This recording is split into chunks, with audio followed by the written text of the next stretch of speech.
మాజీ మంత్రి పేర్ని నాని గారు ఈరోజు మీడియాతో మాట్లాడుతూ 2019 నుంచి 2024 వరకు జగన్మోహన్ రెడ్డి గారు అధికారంలో ఉన్నప్పుడు బాలకృష్ణ గారు ముఖ్యమంత్రి గారి అపాయింట్మెంట్ నాకిప్పించండి.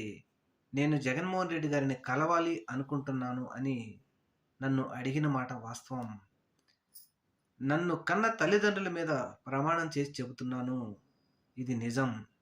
ఈ విషయాన్ని నేను ఎళ్లి జగన్మోహన్ రెడ్డి గారి దగ్గర చెప్పడంతో, జగన్మోహన్ రెడ్డి గారు ఎందుకు పవ ముఖ్యంగా బాలకృష్ణ గారు మన దగ్గరికొచ్చి మనల్ని కలిస్తే రాజకీయంగా వేరే ఉద్దేశాలు ప్రజల్లోకెళ్తాయి కాబట్టి, దేని గురించి కలవాలనుకుంటున్నారో తెలుసుకొని, ఆ పనిని చేసి పెట్టండి అని జగన్మోహన్ రెడ్డి గారు మాకు చెప్పాడు. అందువలన ముఖ్యంగా బాలకృష్ణ గారు అడిగిన పనిని చేసి పెట్టాం. ఇది నిజమంటూ చెప్పారు. ఇది అబద్ధమైతే గనక బాలకృష్ణ గారు కూడా ప్రమాణం చేసి చెప్పాలి అంటూ ఒక సవాలైతే పేర్ని నాని గారు విసిరారు.